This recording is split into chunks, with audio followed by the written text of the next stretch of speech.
My name is Sienna Clark. I'm 38 years old, and until recently, I would have described myself as a woman who believed in steadiness over spectacle. I live just outside of Portland, Oregon. I work as a senior operations coordinator for a mid-sized logistics company, which is a polished way of saying I fix problems before anyone notices they exist. At work, I'm the one people call when something has quietly gone wrong. At home, I was the one who remembered birthdays, dentist appointments, warranty renewals, passwords, and the exact temperature my husband prefers his coffee. Most people would describe me as calm, dependable, reasonable. Some might say predictable. I've learned that when you don't raise your voice, when you don't demand attention, people begin to assume you don't see what's happening around you. They mistake gentleness for passivity, silence for ignorance, patience for weakness. I never corrected them. For years, my husband believed he understood me completely. He believed he knew the edges of my intelligence, the limits of my curiosity, the depth of my tolerance. He believed I was the kind of woman who would rather keep the peace than disrupt a comfortable life. And maybe, for a while, he was right. This story is not about screaming matches or dramatic confrontations. There was no glass thrown against a wall, no late-night chases, no theatrical revenge. It began with something small, something metallic and unremarkable. A second phone. My husband hid a second phone for years. I answered it one night. I didn't go looking for it. I wasn't snooping. I wasn't suspicious in the way people expect betrayed women to be suspicious. I found it the way you find most uncomfortable truths, accidentally, in the quiet space between ordinary moments. And when it rang that night, something inside me shifted. The voice on the other end changed everything I thought I knew. But this isn't just a story about secrets. It's about perception. About what happens when the person you underestimated is the one who has been paying attention the entire time. It's about restraint, not as submission, but as strategy. I won't dramatize what happened. I won't exaggerate. I won't pretend I handled everything perfectly. What I will give you is honesty, the kind that feels steady, not explosive. If you've ever been seen as the calm one, the reasonable one, the one who will adapt no matter what, you might understand how dangerous it is when that person decides, quietly, that they no longer will. Have you ever realized that someone mistook your silence for permission? For most of my adult life, I've been described using words that sound like compliments, but function like containment. Stable, low maintenance, easy to be with. My husband Daniel used to say I was his anchor. He said it warmly, almost proudly, like he'd found a rare advantage in marriage. A woman who didn't nag, didn't interrogate, didn't overreact. At dinner parties, I was the listener. I asked thoughtful questions. I remembered details about people's lives months later. I refilled glasses before anyone noticed they were empty. If Daniel interrupted me mid-sentence, which he occasionally did, I would smile, let him finish, and continue only if there was room left. There usually wasn't. It wasn't that I didn't have opinions. It wasn't that I lacked intelligence or ambition. I built a career on anticipating breakdowns in million-dollar shipping contracts. I negotiated delays between suppliers who barely tolerated each other. I could read a spreadsheet like a crime scene. But at home, my competence blended into the background. Daniel worked in commercial real estate, charismatic, fast-talking, effortlessly confident. He was the kind of man who could walk into a room and immediately recalibrate its energy around himself. People admired that. I admired it too once. Standing beside him, I became contrast. His steadiness, his balance, the quiet wife who didn't compete for oxygen. I didn't realize when that image solidified, when calm quietly became non-threatening, when understanding slowly translated to unlikely to leave. Our friends assumed I was lucky. Daniel was attentive in public. He put his hand at the small of my back. He introduced me as the smartest person I know. People heard the compliment. They didn't notice the tone. He carried the faintest edge of ownership, as if my intelligence was part of his portfolio. At family gatherings, his mother would praise my patience. "You're so good for him," she'd say. "He needs someone grounded." Grounded, like I was an appliance stabilizing voltage, and I accepted it. Not because I believed I was small, but because I believed love required elasticity. I believed mature women didn't nitpick. I believed that being chosen meant being secure. If Daniel came home distracted, I assumed work stress. If he guarded his phone a little more closely, I assumed client confidentiality. If he laughed at messages he didn't show me, I assumed privacy was healthy in marriage. I was not naive, but I was generous. There's a difference. What they never understood, what none of them understood, was that I notice everything. I notice when someone's tone shifts by half a degree. I notice when stories become slightly inconsistent. I notice when affection becomes performance instead of instinct. I didn't react because I didn't yet have proof of meaning, and I don't move on feelings alone. To Daniel, I was predictable. The woman who would always ask before assuming. The woman who would choose discussion over accusation. The woman who would stay calm even if something felt off. He mistook that for a limitation. He believed that because I didn't confront every irregularity, I didn't register it. But silence, when it comes from me, has never meant absence. It has always meant observation. And observation, when given enough time, becomes understanding. Looking back, I can see the version of myself they all believed in. The agreeable wife, the emotional stabilizer, the woman who would rather absorb discomfort than disturb harmony. She wasn't fake. She was simply unfinished. Tell me something. Have you ever realized that people's version of you feels smaller than the truth? The first moment wasn't dramatic. There was no lipstick on a collar, no perfume that didn't belong to me, no late-night confession delivered under flickering kitchen lights. It was smaller than that, which is why it mattered. It happened on a Thursday evening in early spring. The air still carried that damp chill Portland never quite shakes until June. Daniel had come home later than usual, not suspiciously late, just late enough to be inconvenient. I'd kept dinner warm in the oven, the way I always did when his meetings ran long. He walked in distracted, not stressed, distracted. There's a difference. Stress is heavy, distracted is elsewhere. He kissed my cheek instead of my lips, a small deviation, easy to overlook. I asked about his day. He gave me a summary that felt rehearsed. Not untrue, just compressed, like he was editing for efficiency. Halfway through dinner, his primary phone buzzed on the table. He flipped it face down without looking at the screen. That wasn't new, but then it buzzed again and again. A faint muscle moved in his jaw. He didn't check it. I said lightly, "Popular tonight." He smiled, quick, polished. Clients don't sleep. It was plausible. His industry thrived on urgency. But then something subtle happened. His watch vibrated. Not a standard notification, a longer sustained buzz. He glanced at it reflexively, just a flick of the eyes. And for a fraction of a second, his expression changed. Not guilt, not fear, anticipation. It vanished quickly. He cleared his throat and stood. "I need to grab something from the car," he said. "In the rain?" I asked. "Yeah, I forgot a folder." He left his dinner half-eaten. Through the kitchen window, I watched him sit in the driver's seat with the interior light off. He wasn't looking for a folder. He was looking at something in his hands. I didn't feel a cinematic wave of betrayal. I didn't gasp or freeze. I felt something quieter, a small internal notation, like marking a line in a ledger. When he came back inside, he seemed lighter, more present. He finished his meal, asked about my upcoming project at work, touched my shoulder as he passed behind my chair. It would have been easy, so easy, to smooth that moment into normalcy. But I replayed the sequence in my mind. Phone buzzing, watch vibrating, car visit in the rain, return with no folder. I didn't confront him, because at that point, there was nothing to confront, only an irregularity. And I don't accuse without a pattern. That night, lying in bed beside him, I noticed he placed his phone under his pillow instead of on the nightstand. It could have meant nothing. Some people sleep that way when expecting early calls.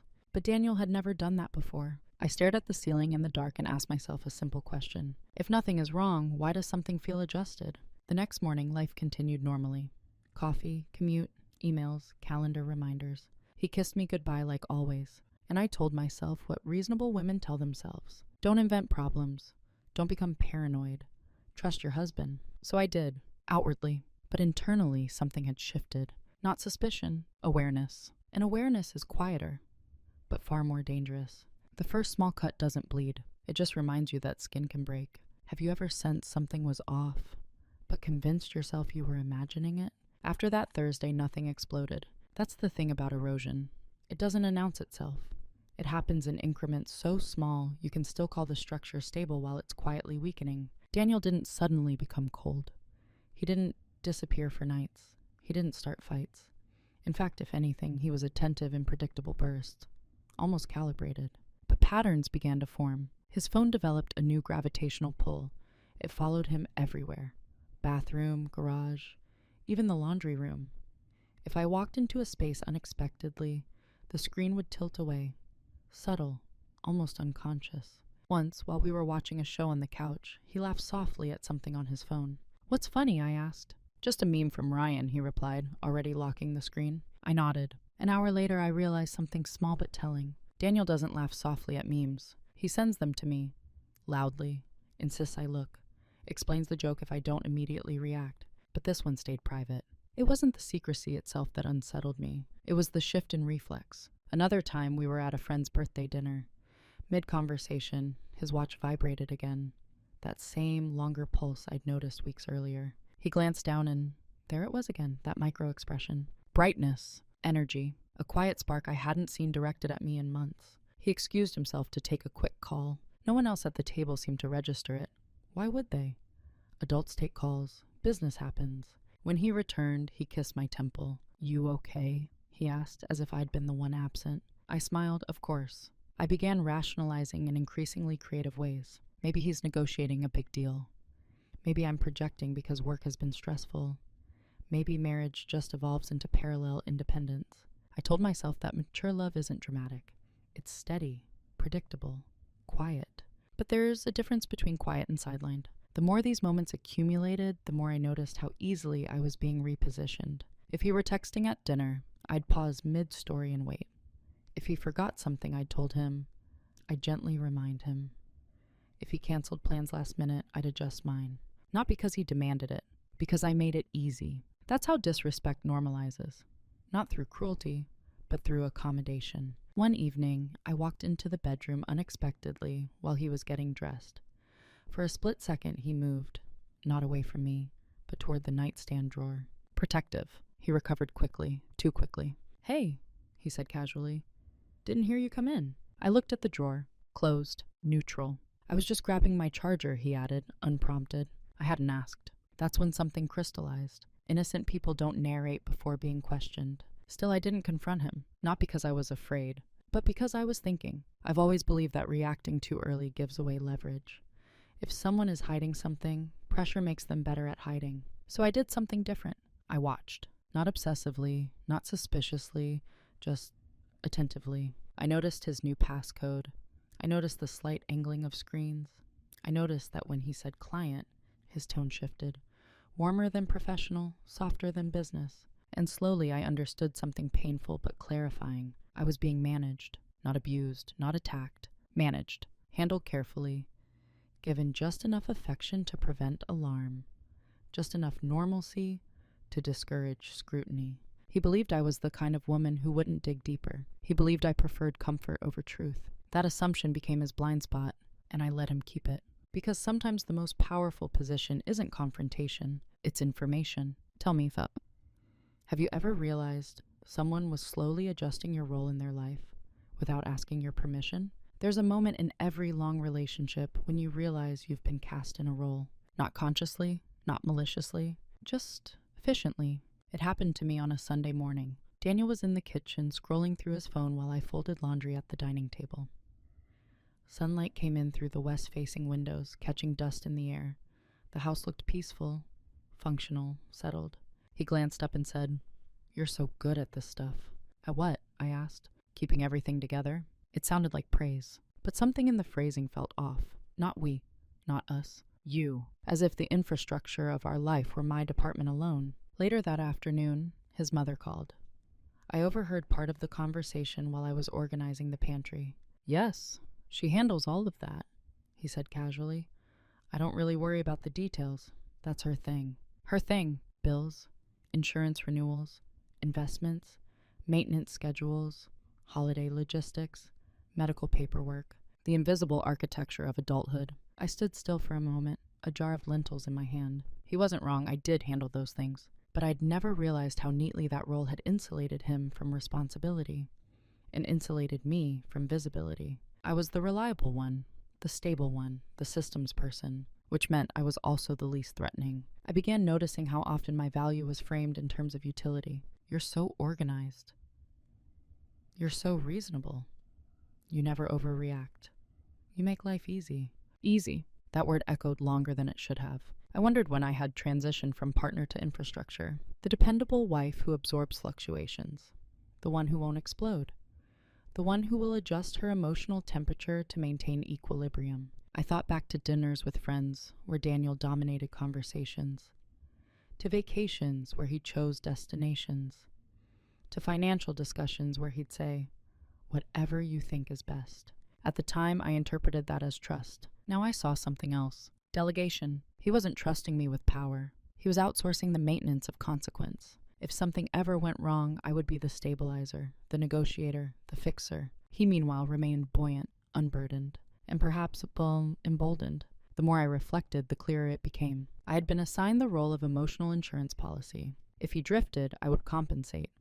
If he distracted himself, I would anchor. If he overextended, I would normalize. And because I rarely complained, he believed the system was sustainable. That Sunday evening, we attended a neighborhood gathering. As usual, Daniel was magnetic, laughing, engaged, slightly louder than necessary. At one point, a neighbor joked, "Sienna must be the patient one." Daniel grinned. "Oh, she's unshakable." Unshakable. The word landed heavily. He said it with admiration, but also certainty. He believed I wouldn't move, that I wouldn't disrupt the life we'd built, that I valued stability too much to question its foundation. I smiled politely and sipped my wine, because here's what he didn't understand. Unshakable doesn't mean immovable. It means controlled. And control, when chosen intentionally, is power. That night, as I lay in bed beside him, listening to the steady rhythm of his breathing, I asked myself something I hadn't allowed before. If I stopped playing this role, what would happen? Not angrily, not dramatically, just factually. For the first time, I felt less like a participant in our marriage, and more like its quiet architect. And architects, when they decide to redesign, don't announce it. They begin with blueprints. Have you ever realized you were holding everything together and no one even noticed? The shift didn't happen when I found the phone. It happened before that, long before the ringing, before the voice, before certainty. It happened on an ordinary Tuesday in late October. I had come home early from work because a vendor meeting was canceled. The house was quiet, that soft, hollow quiet that feels slightly unfamiliar when you're used to constant background noise. Daniel wasn't supposed to be home for another hour. I set my bag down in the hallway and noticed something small on the console table near the stairs. A charging cable. Not unusual, except it wasn't one we used. It was thinner, black, new. We've had the same brand of phones for years. The cables are white, predictable, replaceable, familiar. This one didn't belong. I stood there for a moment, staring at it, the way you stare at an unfamiliar object in your own kitchen. Not because it's threatening, but because it's misplaced. I didn't touch it. Instead, I walked upstairs. The bedroom was tidy, the bed is made, curtains half drawn, and then I heard it.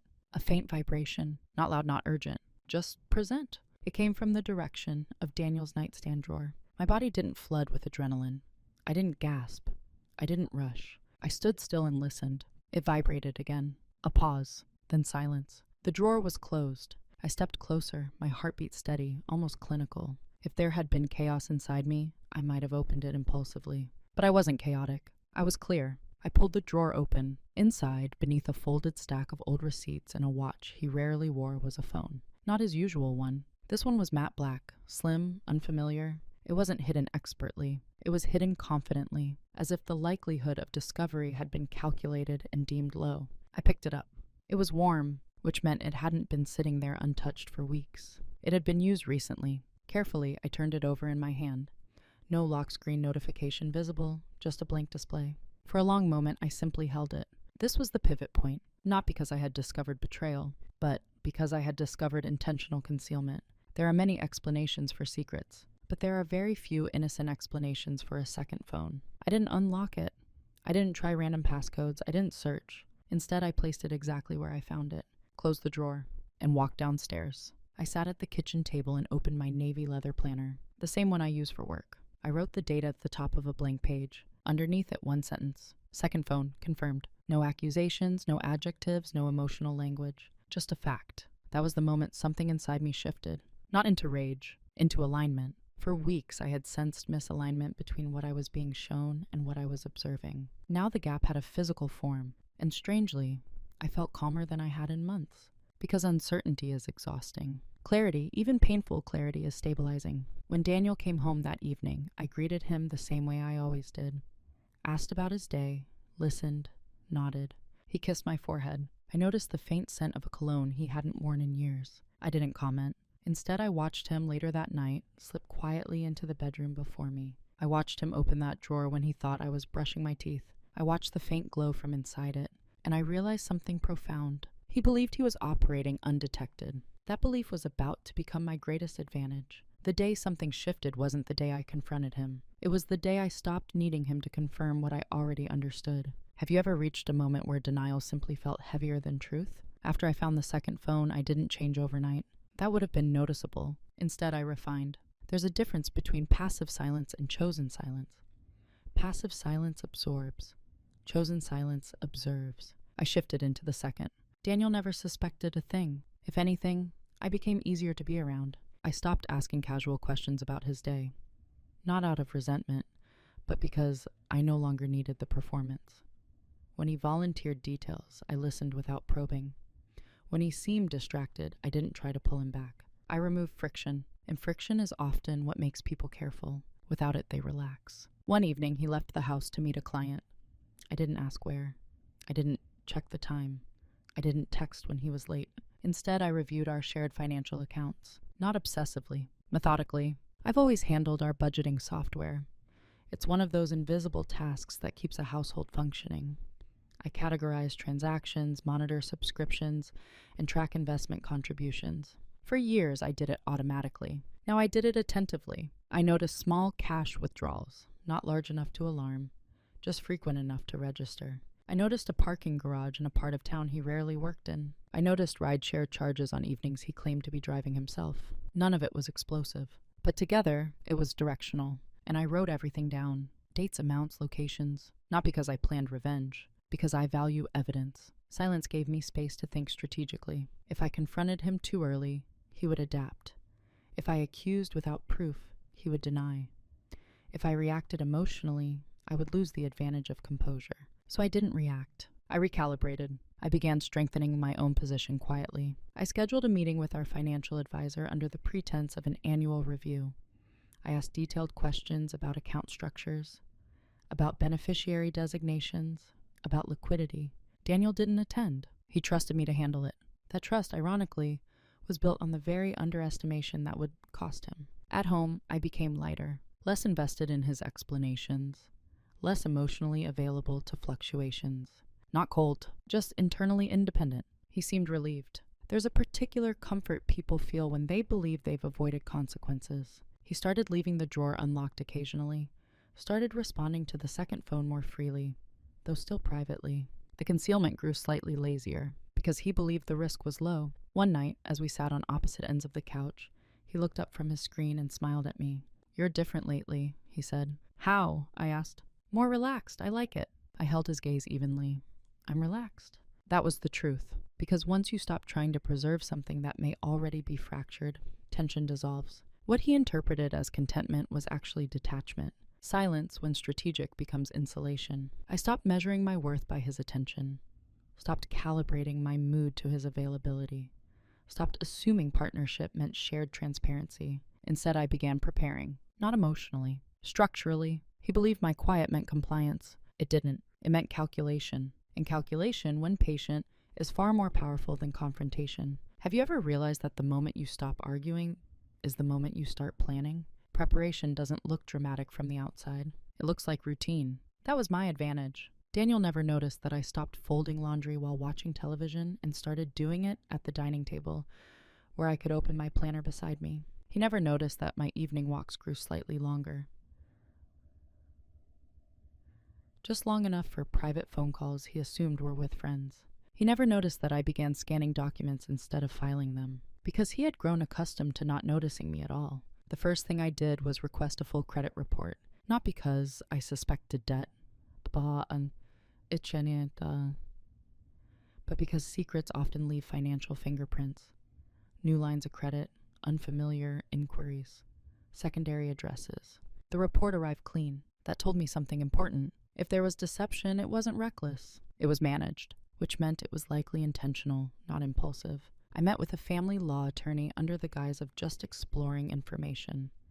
I didn't wear dramatic sunglasses or whisper in a corner office. I scheduled it like any other appointment. The attorney was a woman in her early 50s with silver-streaked hair and measured eyes. She didn't ask if I was sure. She asked what I needed to understand. Asset division, state laws, timelines, documentation requirements. I took notes, precise ones, not because I was certain I would file for divorce, but because information removes fear, and fear clouds judgment. At work, I negotiated a raise. That part surprised even me. For years, I had accepted incremental increases without pushing. I told myself stability was enough. Now, I scheduled a performance review armed with metrics, revenue improvements, efficiency gains, risk mitigation numbers. My manager blinked when I presented the data. "You've never advocated like this before," he said. I smiled. "I've always had the numbers." 2 weeks later, my salary increased by 12%. Daniel congratulated me casually. "That's great, babe," he said. "See, things are solid." Solid. He had no idea that solidity was becoming personal, not shared. I began transferring small amounts of money into a separate account, legally, transparently, from my income. Emergency fund, I labeled it, which wasn't a lie. I photographed household assets, jewelry, artwork, electronics. I updated digital passwords and enabled two-factor authentication on accounts he didn't regularly access. None of it was hostile. All of it was protective. The second phone continued to exist in that drawer. Sometimes, late at night, I would hear its faint vibration through the wood. Sometimes I'd watch Daniel slip quietly out of bed to respond in the hallway. He believed he was being careful, but carelessness creeps in when people feel secure. One Saturday afternoon, while he was showering, the second phone buzzed again. Long insistent. For a moment, I considered ignoring it. I had enough information to leave quietly if I chose to, but something stopped me, a shift from preparation to clarity. I realized I didn't want assumptions anymore. I wanted confirmation, not for confrontation, for closure. The phone buzzed again. I walked upstairs slowly. Steam drifted from the bathroom. The shower is running steadily and loudly. The drawer was slightly ajar this time. That detail alone told me how comfortable he had become. I picked up the phone. The screen lit up in my hand. An incoming call. No name saved, just a number. It rang again, and for the first time since this began, my heartbeat changed rhythm. Not from fear, from inevitability. Preparation is quiet, but revelation is precise. Have you ever prepared so thoroughly that when the moment finally arrived, were you ready to face it? The phone vibrated steadily in my hand. 1 ring, 2, 3. I looked toward the bathroom. The shower was still running, the steady rush of water masking everything else. Daniel would assume the sound was lost beneath it. The number on the screen wasn't saved, but it wasn't random either. It had a local area code. Familiar. Intentional. The call was about to go to voicemail, and in that suspended space between ring and silence, I made a decision that would divide my life into before and after. I answered it. I didn't speak. I simply lifted the phone to my ear and listened. There was a small inhale on the other end. Then a woman's voice. Soft, unguarded, intimate in the way you only sound when you believe you're speaking to someone who belongs to you. "Hey, I was starting to think you weren't going to pick up." She paused. "You said you'd call last night." Her tone wasn't flirtatious in a dramatic way. It was familiar, comfortable, slightly wounded. Not a stranger, not a casual encounter. Something sustained. I said nothing. Silence is revealing. People rushed to fill it. "Are you there?" she asked, a faint laugh under the words. "Don't tell me you're hiding in the bathroom again." Bathroom. So this was routine. A pattern practiced enough to become a joke. I felt something then. But it wasn't the sharp pain I had expected. It was confirmation. A final puzzle piece sliding into place with quiet precision. When I finally spoke, my voice was calm. "This isn't Daniel." There was a sharp intake of breath. "What?" "This is his wife." I didn't raise my tone. I didn't add an accusation. I simply let the words exist. The silence that followed was heavier than anything she could have said. Then barely above a whisper, "He told me you were separated." Of course he did. The script was predictable. "He said you were living together for financial reasons," she continued, voice thinning. "That it was complicated." I closed my eyes briefly. Complicated. Such a convenient word. "I see," I replied evenly. Another pause. Then quietly, "I didn't know." And I believed her. There was no defensiveness, no hostility toward me. only the unmistakable tremor of someone realizing they had also been misled. "How long?" I asked. A fragile exhale. "Almost 3 years." 3 years. The duration settled inside me like a weight finding its exact shelf. 3 years of redirected energy. 3 years of compartmentalized affection. 3 years of calculated normalcy at home. "Does he plan to leave?" I asked. "He said he needed time," she whispered. "He said you were stable, that you wouldn't make it hard." Stable. There it was again. Not dramatic, not volatile. Convenient. I thanked her. Not sarcastically, not bitterly. Genuinely. "For telling me the truth," I said. "I'm so sorry," she replied. And I heard in her voice the collapse of whatever illusion she'd been holding on to. I ended the call before the shower turned off. For a moment, I stood in the bedroom holding the phone, the screen now dark. My reflection is faintly visible against the glass. The voice on the other end changed everything I thought I knew, not because it introduced betrayal, but because it confirmed the structure. This wasn't impulsive infidelity. It was architecture. He had built a parallel narrative, one where I was the calm, accommodating wife who would eventually accept the transition. One where she was the patient, future waiting in the wings. And in both versions, he controlled the pacing. I placed the phone back in the drawer exactly as I found it, closed it gently, walked downstairs. I didn't cry, not because I was numb, but because something inside me had finalized. Preparation had met proof. And now, the question was no longer whether I would act. It was how. Have you ever received confirmation so clear that it didn't shatter you? Did it steady you? 3 years. That number moved through me slowly like ink spreading in water. Not explosive, not chaotic. Expansive. By the time Daniel came downstairs, toweling his hair, I was seated at the kitchen island with a cup of tea I hadn't realized I'd made. He smiled easily. "All good?" "All good," I said. And in a way it was, because uncertainty had ended. The rest of that evening unfolded like any other. We ate dinner. We discussed a minor plumbing issue. He showed me a listing he was excited about. I responded appropriately, engaged, measured, steady. But internally, something fundamental had shifted. Before the call, I had options. I could confront him immediately. I could demand explanations. I could insist on counseling.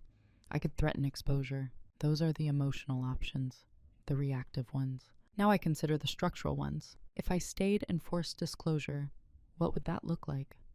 Tears, apologies, promises to end it. Possibly a temporary severing of the affair, followed by subtler secrecy. If I left abruptly, what would that cost me? Legal complexity, asset division under pressure, emotional volatility that might cloud negotiation. If I did nothing, what would that say about me? I didn't need revenge. I needed alignment between truth and action. That night, lying beside him in the dark, I watched the faint outline of his profile against the window. 3 years. Not a mistake. Not a moment of weakness. A sustained choice. And during those same 3 years, I had been the reliable one. The stabilizer. The woman who made life easy. He hadn't feared losing me. That realization settled heavily. Love can survive many things, but it cannot survive being strategically undervalued. Around midnight, I slipped out of bed and went downstairs with my planner. I turned to the page where I had written, "Second phone, confirmed." Beneath it, I added, "Duration, approximately 3 years. Narrative given to her, separated, financially entangled. Stable wife." Seeing it in ink clarified something essential. This wasn't about passion. It was about control. He had curated 2 realities, and in both he positioned himself as the rational center. The only unpredictable variable in his equation was me, and he had calculated that I would remain predictable, that I would prioritize peace over dignity, that I would choose endurance over disruption. That assumption was his final miscalculation. I opened my laptop and drafted an email to the attorney I had met weeks earlier. Subject line, next steps. I didn't send it immediately. Instead, I reread it carefully.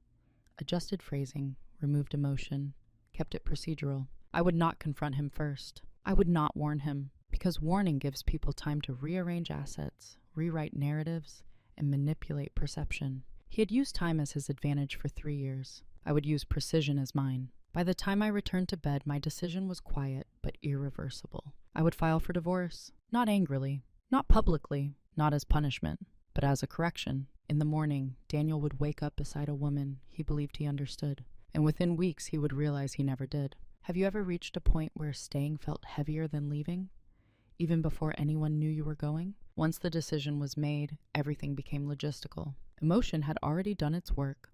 What remained was execution. The next morning, I sent the email to my attorney. Her reply arrived within 2 hours. We scheduled a formal consultation for Friday at 9 a.m. I added it to my calendar under a neutral label, Quarterly Review.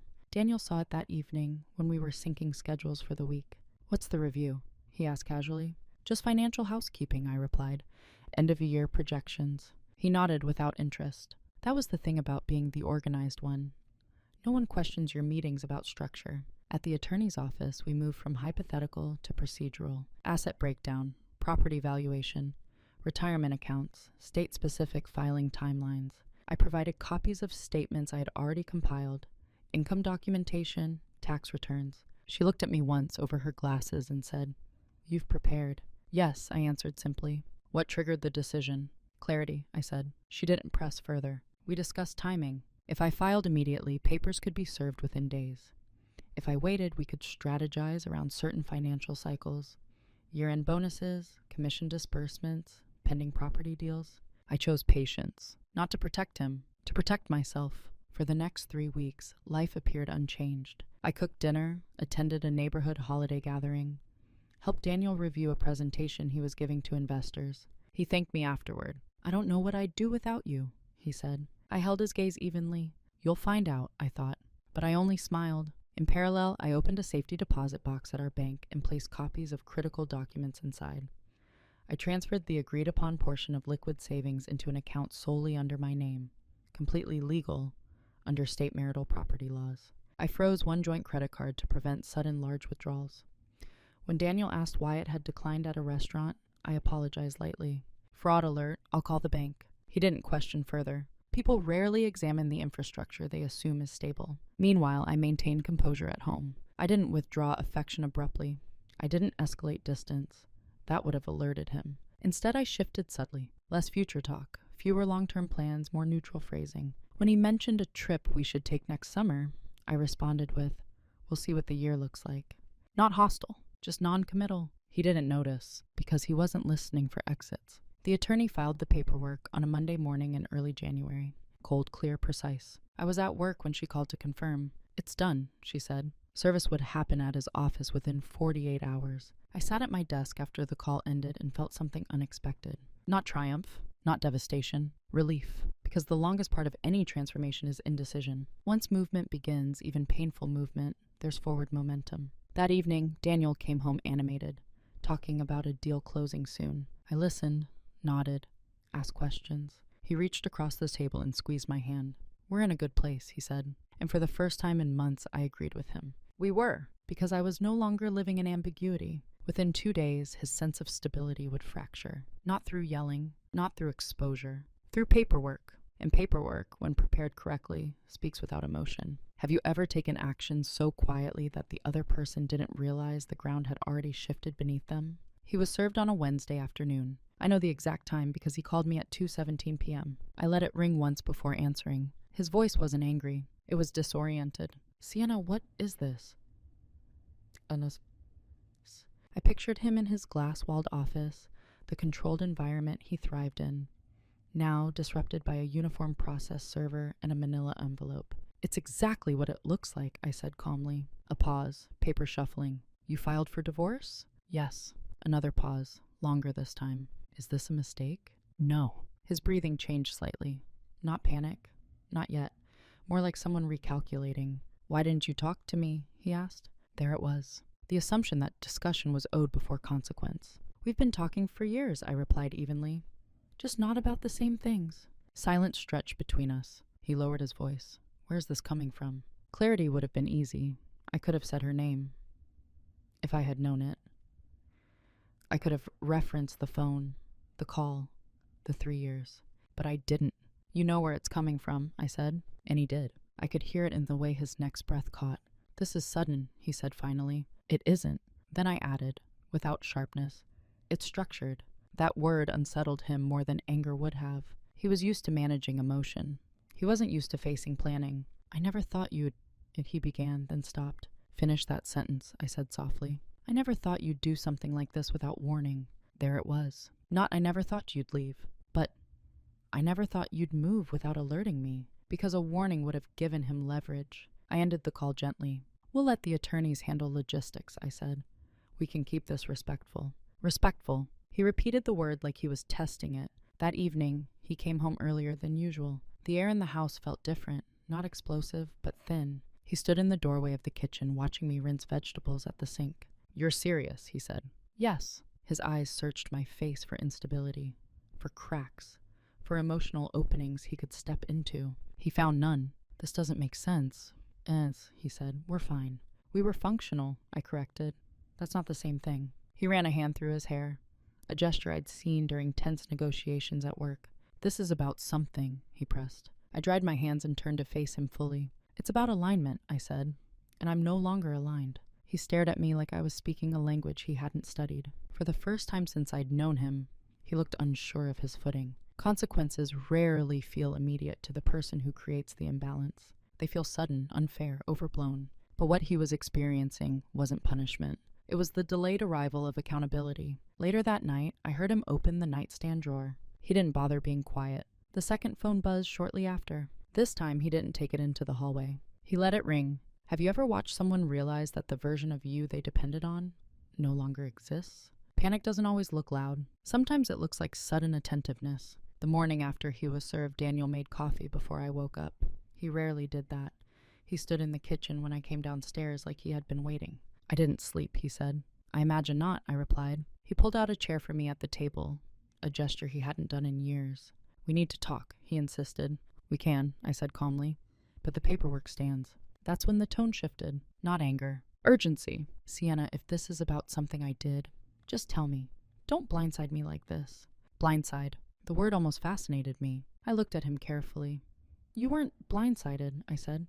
You were comfortable. He flinched slightly. He tried another approach. Are you unhappy? Is this about us drifting? We can fix drifting. I let the silence stretch. I spoke to someone, I said finally. His jaw tightened. Who? Someone who believed we were already separated. The blood drained from his face in a way I hadn't seen before. For a split second, the confident negotiator disappeared. What are you talking about? He asked, too quickly. I didn't raise my voice. I didn't accuse. I answered a phone, I said. That was enough. The air shifted between us, heavy and irreversible. He exhaled slowly and sat down across from me. How much do you know? He asked quietly. Enough. He stared at the table. It wasn't what you thought. That sentence, universal, predictable. 3 years, I said gently. That's not confusion, that's maintenance. His head snapped up. She told you that? I didn't need her to. The room felt still. No one was supposed to get hurt, he said finally. I almost smiled at the phrasing, as if pain were a scheduling error. You built 2 lives, I replied. You were going to let me discover that gradually? He shook his head. I was figuring it out. For 3 years. He swallowed. I was going to tell you. When?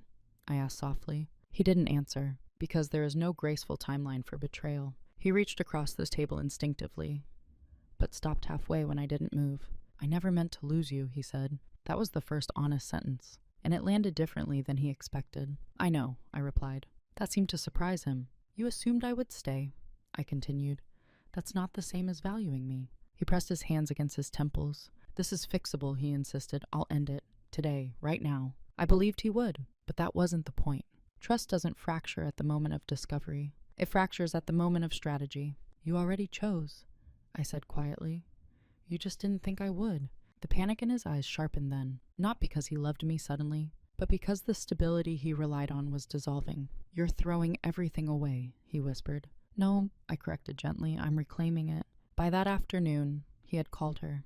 I know because I heard the conversation through the bedroom door. It was brief, urgent, final. But endings motivated by consequence feel different than endings motivated by integrity. He came downstairs afterward and stood in front of me, like a man who had just amputated something to save himself. It's over, he said. I nodded. Yes, I replied, it is. Have you ever watched someone try to undo years of quiet damage in a single desperate afternoon? The real confrontation didn't happen in the kitchen. It happened 3 nights later. By then, the initial panic had cooled into something more calculated. Daniel had consulted his own attorney. He had begun speaking in measured tones again. Controlled, strategic. We sat across from each other in the living room. No raised voices, no dramatic pacing. Just 2 adults facing the truth of what had already shifted. I don't understand why we can't repair this, he said. His tone was steady now, persuasive, the voice he used in negotiations. Because repair implies damage was accidental, I replied. This was sustained. He exhaled slowly. I was unhappy. You never said that. I didn't want to hurt you. The irony almost felt academic. You didn't want discomfort, I corrected. That's different. He leaned forward. I never stopped caring about you. I know, I said, and I meant it. This wasn't a cartoon villain sitting in front of me. It was a man who wanted admiration, stability, and novelty, and believed he could manage all three without consequence. You built a version of me in your head, I continued calmly. One who would wait, one who would understand, one who would accept a transition on your timeline. He looked at me sharply. That's not fair. It's accurate. Silence settled between us. He studied my face like he was searching for the woman he knew, the one who would soften first. I thought you were stronger than this, he said quietly. That almost made me laugh. I am, I replied. He blinked. You equate strength with endurance, I continued. I equate it with boundaries. For a long moment, neither of us spoke. Finally, he asked the question he had been circling since the beginning. Did you ever think about staying? Yes. The honesty caught him off guard. I thought about counseling, about rebuilding, about pretending I hadn't answered that call. And I realized I would spend the rest of my life wondering what you weren't telling me. His shoulders dropped slightly. I would become suspicious, I added. That's not who I am, and I won't turn myself into that to preserve a marriage. He rubbed his hands together, a subtle tell I'd seen during tense deals. I underestimated you, he admitted. There it was. Not an apology for the affair. An admission of miscalculation. Yes, I said simply. We sat with that. No shouting, no accusations. Just clarity. I don't hate you, I told him. He looked up, almost startled. I don't, I repeated. But I can't trust a structure that was built without my consent. He nodded slowly. For the first time since the papers were served, he wasn't trying to fix it. He was understanding it. And understanding unfortunately came too late. That night we slept in separate rooms. Not angrily, just appropriately. Have you ever realized that calm confrontation can be more final than any argument? The house feels different now. Not emptier, clearer. Daniel moved into a downtown apartment 2 months after the filing. The logistics were handled efficiently. Assets are divided without spectacle. Attorneys exchanged documents, signatures collected, timelines met. There were no scenes, no dramatic final embraces, just the quiet dismantling of a shared structure. For the first few weeks after he left, I expected grief to arrive like weather. Sudden and overwhelming. It didn't. What arrived instead was space. Space at the dinner table. Space in the calendar. Space in my nervous system. I hadn't realized how much low-level vigilance I'd been carrying until it dissolved. The second phone was no longer in the drawer. The drawer itself now holds spare batteries and old receipts. Ordinary things. The extraordinary tension is gone. Friends reacted in predictable ways. I had no idea, some said. You seem so solid, others added. We were solid, just not honest. I didn't share details about the call. I didn't describe the 3 years. I didn't need witnesses to validate my decision, because the most important shift wasn't external. It was internal. For years, I thought strength meant patience, accommodation, stability. Now I understand something deeper. Strength is discernment. It's recognizing when endurance becomes self-erasure. It's choosing alignment over appearance. Daniel has reached out a few times since the separation became final. Not aggressively, not desperately. Reflectively. I see things differently now, he wrote once. I believe he does. Consequences clarify perspective. But growth that arrives after loss doesn't obligate return. I don't hate him. I don't carry bitterness like a badge. What I carry instead is accuracy. I know who I am. I am not unshakable because I stay. I am unshakable because I choose when to move. At work, I advocate more directly now. I speak earlier in meetings. I don't wait for interruptions to pass before finishing my thought. At home, the quiet feels chosen, not imposed. I still carry my Navy planner, but now the pages reflect my plans alone. There is something powerful about living without managing someone else's narrative. I don't regret the years. They taught me to observe, to calculate, to remain composed under distortion. But I no longer accept being cast as the stable one if stability means silence. Who I am now is not louder, not harder, not colder, just clearer. And clarity, I've learned, is its own form of peace. Have you ever discovered that the version of yourself you thought was patient was actually powerful? When people hear a story like mine, they often wait for the dramatic moment. The shouting, the slammed door, the triumphant speech. But the truth is quieter than that. My husband hid a second phone for years. I answered it one night. The voice on the other end changed everything I thought I knew, not because it broke me, but because it confirmed what I had already sensed.